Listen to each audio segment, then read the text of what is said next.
Hola, buenos dias.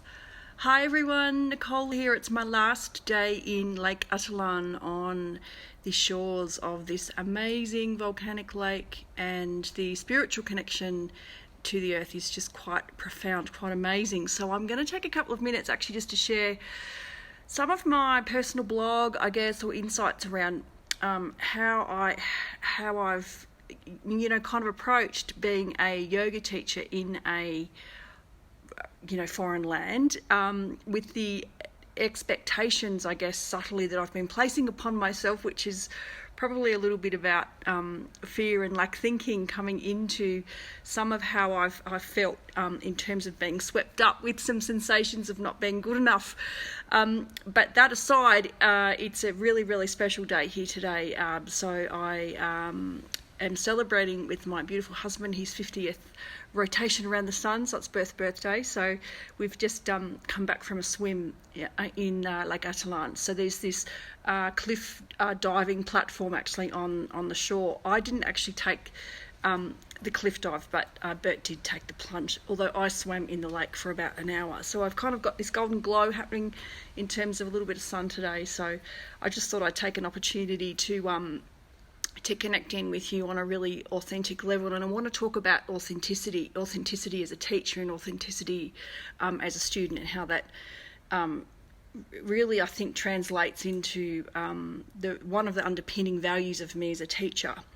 So if you've been following along on the page in terms of my travels, I have done a couple of posts just to talk about some of my yoga experiences. So the first that I want to share with you is actually about a young teacher that I met coming straight out of teacher training in Sayulita in Mexico. Her name was Jess. She was Canadian. So I'm often very conscious of, when I walk into a studio, not introducing myself as a teacher. So I guess that's not from the perspective that I don't feel valued as a teacher, but rather I don't want to necessarily translate that power to somebody that they think that actually they can't be their authentic self because, they're being watched or critiqued, or that, they can't actually step into their own space with freedom and with their own expression. So talking to Jess, I did get a bit of a sense that she was a new teacher, and I did ask her that, and she said yes, that she just come out of teacher training. So I thought that's still an opportunity for me to still practice, because coming into practice yoga, it's obviously for the benefits that I actually get from being a student. So she taught a lovely gentle hatha class, which is exactly what my body needed. So I practiced with her over, kind of 3 days, 3 consecutive kind of mornings. And one particular session we were able to have a one-to-one, which she didn't guide me privately, but she just, certainly ran me through the very basic, hatha asana. So, from sun salutes in terms of Surya Namaskar A, through to Trikonasana, through to Uttanasanas, beautiful forward folds, and of course, guided Shavasana. So it was great. And I think from my point of view, it was a lovely studio to practice in, because it made me feel like home. One of those things about when you're travelling, you do want some connection back to, a little bit back to home. So it was a small studio. It was set in a garden.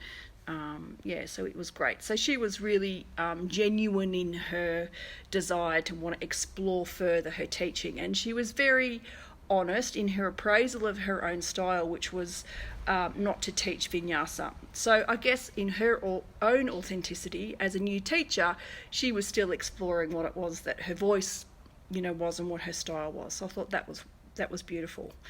And then coming here to Lake Atalan, completely different energy, completely different vibe, lots more choice, and coming in as a student rather than a teacher, I was certainly, wanting to just kind of go with the flow. So that's really what I did. So the first class that I actually took, I stumbled across a hostel, which is only a couple of minutes down the road from where I'm staying. So it was a hostel called Lake del Lago.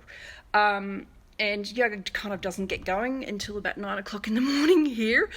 So it was, a nice kind of meander through. And I was consciously not really researching, what kind of classes were available at this particular studio. So I bolstered on in and Here's David standing at the front of the class, and generally I wouldn't necessarily take a class with a male teacher. I find the energy too necessarily connecting with me, so I thought, no, Nick, hold the space for yourself. My initial reaction was, oh my goodness, I don't really feel that I can stay in this class until, and then the apprehension started to rise again, and he introduced the classes in Ashtanga Primary Series 1. So for anyone that knows Ashtanga, it's a very intense, very disciplined, very strong asana, and quite complex in terms of its complexity of asana as it moves towards, the end of the series. So there's no improvisation. It's a very structured. You start with Surya Namaskar A, you then flow into Surya Namaskar B, you then come into the sequences of Trikonasana, extended Trikonasana, and then a whole sequence of very complex, asana. And I certainly don't practice yoga for complexity of the asana, but I practice my yoga from a place of being really authentic to myself. So the authenticity for me in that particular moment when David introduced Primary Series 1 was hold the space for yourself, Nick. Be here, you're present, you've shown up. You're a woman that actually has the capacity and the capability to practice your yoga, even if you are a student in a class full of 6 Ashtanga yogis. Just find your way. And I guess that's my point as well, is that I could have ran away. My gut reaction was, yes, I can't stay in this Ashtanga class, but I did. I held space for myself. I modified my asana when it wasn't accessible for this beautiful, abundant body, right? And that's my point as well, is don't be scared of the discomfort that rises. Sit with that discomfort and look at the asana as a way of moving energy and deconstruct the asana for your perfect body, which is essentially what I did. So let me give you an example of that. So the Ashtanga Primary Series is certainly about jump throughs from Uttanasana, forward fold, back to, Chaturanga. So I've had some challenges with the left wrist, so I'm very conscious of weight bearing and extension in my wrist. So whilst jump back is part of my home practice, I don't necessarily teach it, in Surya Namaskar A. So I modified that. I didn't jump back. I actually stepped gracefully back, because the thing about Ashtanga as well is we work with the Ujjayi breath. So we work with the ocean breath. So the inhale through the nose, exhale out the mouth. To some extent, inhale through the nose, exhale out the nose, but creating this space in the back of the throat. So you want to be able to hear the breath.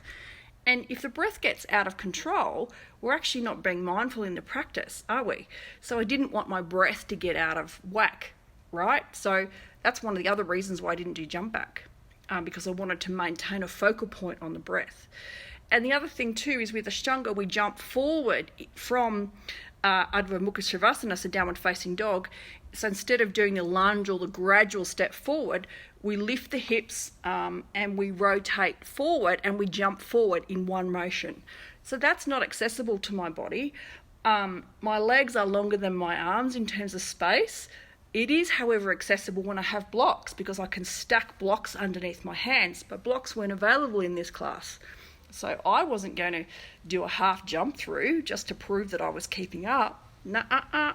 I did a graceful step through. I came into Uttanasana, half lift, Adho Uttanasana, and then rose up. So that was my change to Surya Namaskar A. Other modifications that I took throughout the class were the first couple of rotations of extended Trikonasana. So with extended Trikonasana, we actually rotate the hand to the outside edge of the foot in the full pose. So I wasn't able to achieve that in the first couple of rotations, but I was able to achieve that.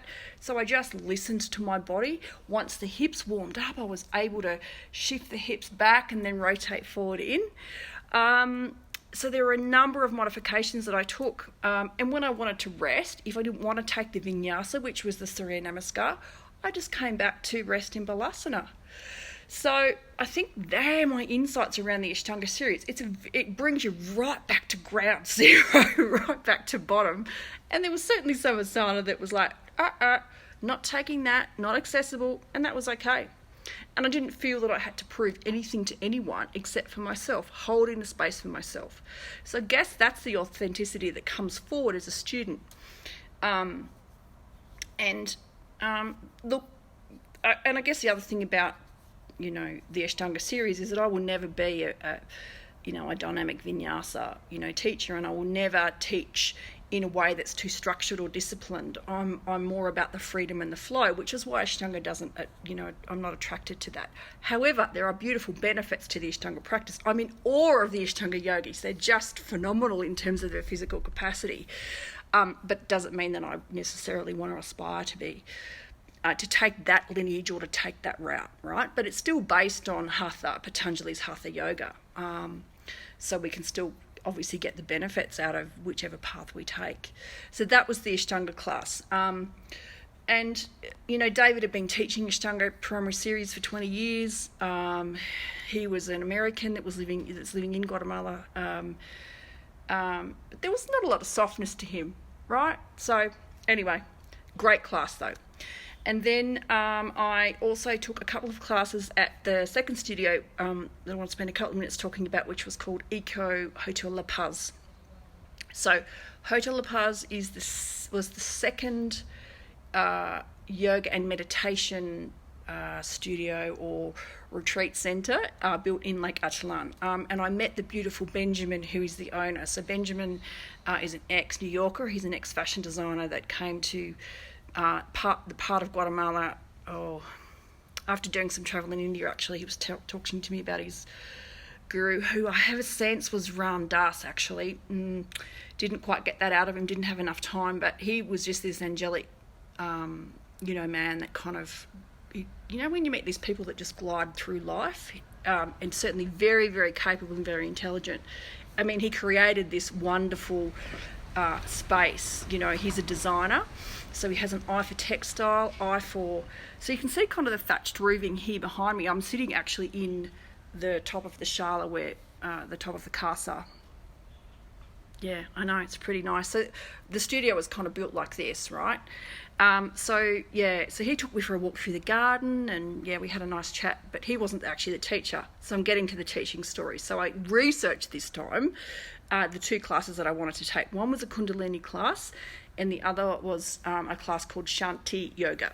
So he recommended the two teachers. So I thought, great, let's see what that brings forward for me.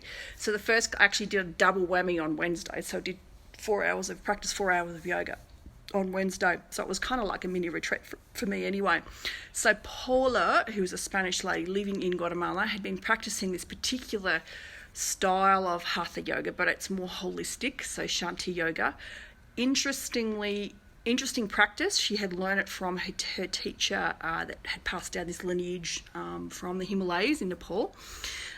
So we actually started with it's very simple and very gentle practice, but then all of a sudden she came into scorpion pose or some more complex arm balances and things like that, which kind of rocked me a little. But it was beautiful. We started from really opening all of the meridians and all of the body parts, basically from the toes right to the crown of the head. So it's a full body practice with some more complex Hatha Asana. So there was no things like sun salute. So for example, we grounded an earth through the base of the feet, and she would do some activities with the toes, which I thought, it was great, which makes sense to me. Earth first and then rise above. So that class was for a couple of hours, which was wonderful. And the highlight of that class was that she was just really, really herself.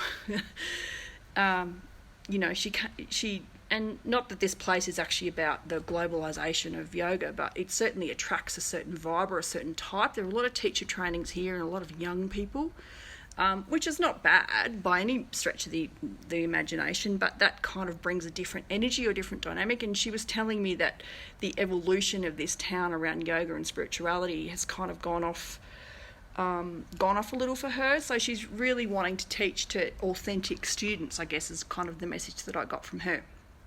So she just had little singlet on and little pair of shorts, and away we went.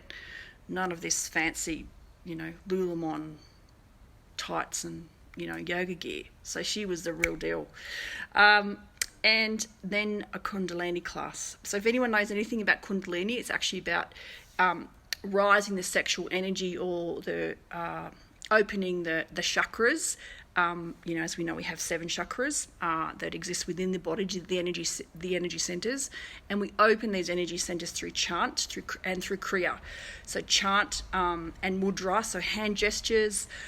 Chant, so using the vocal cords, which is not singing, but it is actually opening, the self up, through the heart, and doing particular seated asana to get the spiraling of this Kundalini energy happening. So to raise the energy from Sushumna and Adha nadis that basically work in a spiraling sensation, up either edge of the spine, to ignite the Sushumna nadi, which is basically in the crown of the head. So the legend being the left-hand side of the body is feminine, the right-hand side is masculine. So Shakti, Shiva, Yin, Yang, whichever lineage you kind of come from. But this Kundalini practice was just magnificent. So it's not as if you just come into, find the Kriya, which is the breath regulation, or to find the mudra. It's a very much a structured, guided practice, and holding, space for yourself, and basically working with the breath of fire. So the breath of fire in through the nose, out through the nose. So it's kind of this pumping action. So we work with the breath of fire, which is a cleansing breath, and also holding different mudras. And then coming into, Ekonkar, beautiful chants, and so it was just angelic. Anna, who was the teacher, she, if you could kind of describe a Kundalini yoga teacher, everyone kind of has a view of what a yoga teacher is, but she was just this angel that walked the earth. She was just, she was actually Slovenian, so she had these amazing eyes that just resonated. Her language was authentic. It just spoke from the heart. And my goodness, my hips and my lower chakras is like, wow, from Muladhara right up through to the sexual energy here and into the navel. It's like, crikey. Yeah, so I definitely have some work to do on my hips. I know that. And my abductors and adductors holding a lot of baggage. So she was just an amazing woman. It's just so wonderful. So what does that all mean in terms of authenticity? I guess for you watching, I think Trace is still there. If you're still there, Trace, hello. It's about truth.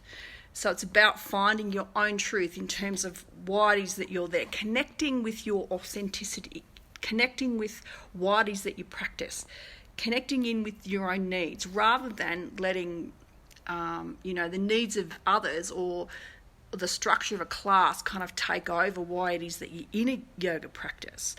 And not being afraid to show some vulnerability or some rawness as well. So I guess being in this environment, particularly in Lake Atitlan, there's a little bit of my self-doubt coming in, because, I kind of step into a yoga class and observe, certain body types or certain shapes, or, certain individuals who I have this perception that are more spiritual than me, and, I'm not worthy enough to practice here, or, so that kind of creeps in. And then I just think, well, no, that's not correct. That's your own prejudice, kind of coming into the play there, or coming into the fold. So I think it's the truth. It's getting in touch with your own needs about why you're showing up, and getting also in touch with a teacher that you can really relate to, and it doesn't have to be teaching to big mobs of people. The classes that I was taking were, kind of 4 and 5 people, in a class, and it was, and I think as a teacher, I generally like to, kind of teach small groups anyway, because I can kind of connect, a little bit deeper with people.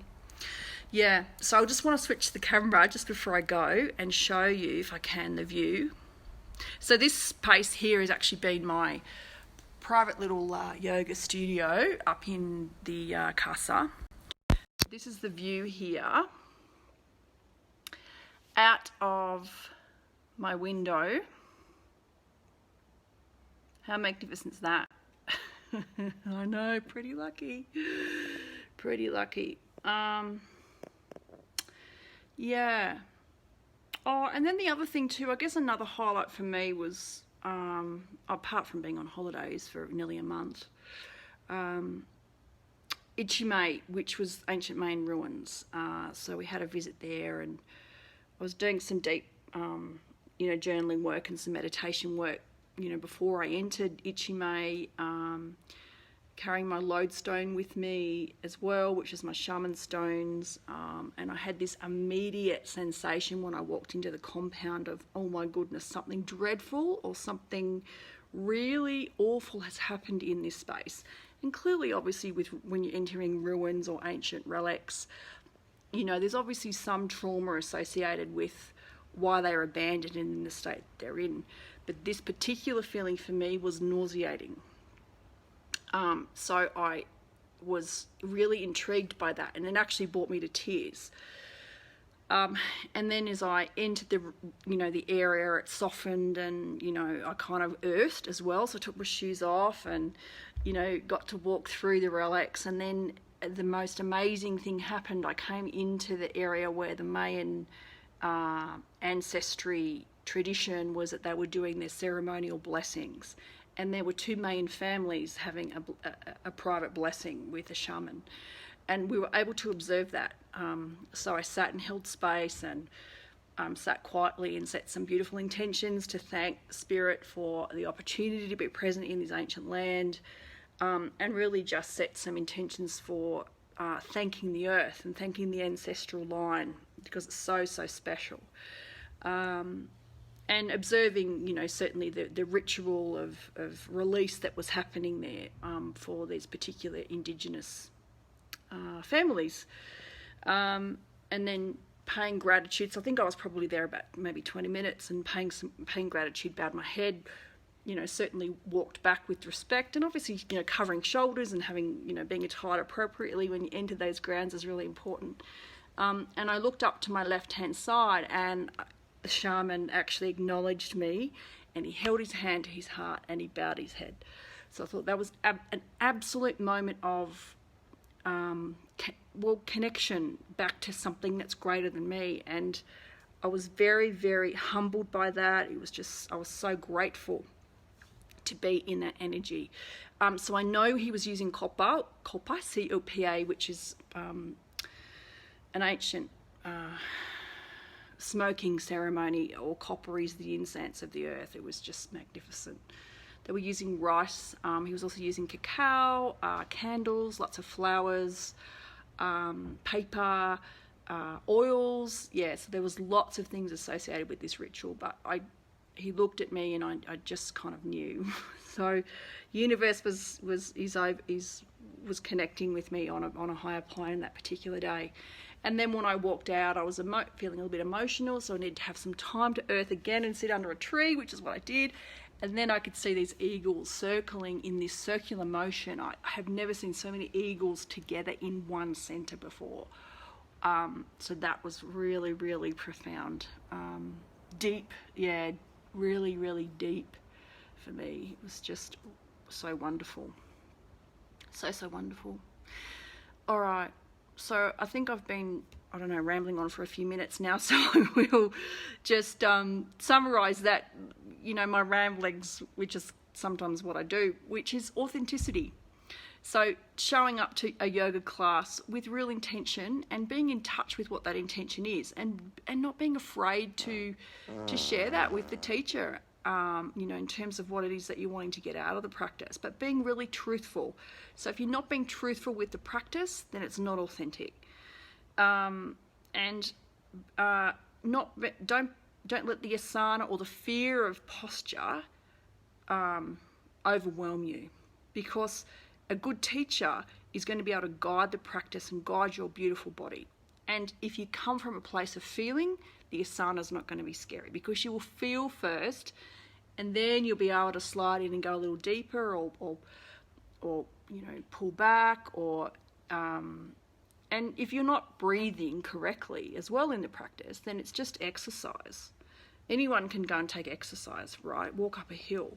Whereas if you're not breathing in a yoga class correctly, then it's just a form of exercise. So that's why I say authenticity and getting back to the needs of why you're there is really important. So, my lovelies, thank you so much if you're tuning in live. So grateful for your sticking with me. But if you're tuning in a little bit later, thank you so much as well. So finally, I'm wanting to give a shout out to Townsville Yogis. Get a little bit of a hurry on if you're wanting to book for terms, ladies and gents.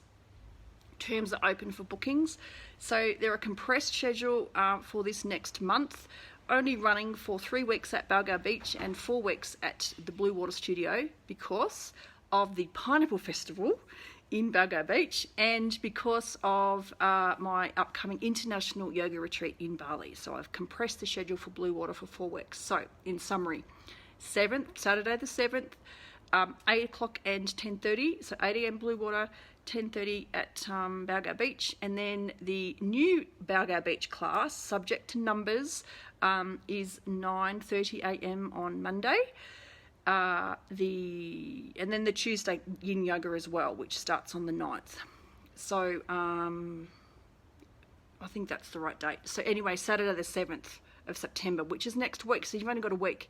So the classes are currently undersubscribed, so I just would really love them to be supported. So if you're thinking about practicing, if you're not sure, or if you're a student that wants to return, you're not too sure if the practice is for you, if you've been injured for a while. I know I've had a couple of yogis who have been out injured or have had babies, or just let me know, and I may be able to fit you in on a casual offer. But as we know, the term structure, the reason I practice the term structure is it gives us structure, it gives me structure as a teacher, and you can see your progress.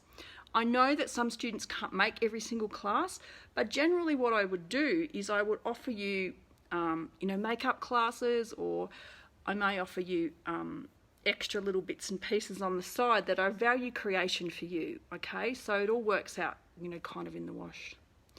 All right, so lots of love, everyone. Thanks so much for tuning in, and namaste to you from the shores of Lake Atitlan.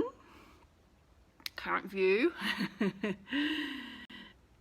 So the last day here in Guatemala, and we've got about a 6-hour drive tomorrow into Antigua, Guatemala City, and then fly to Panama for 2 nights, where I then say goodbye to my love, who goes back to work in Panama, and then I head back to Australia. So I'm back, I think, in Australia on the 4th of September. All right, so looking forward to hopefully connecting with you all on the mat, and thanks so much for tuning in. Authenticity is my message today, so lots of love to you. Take care. Namaste.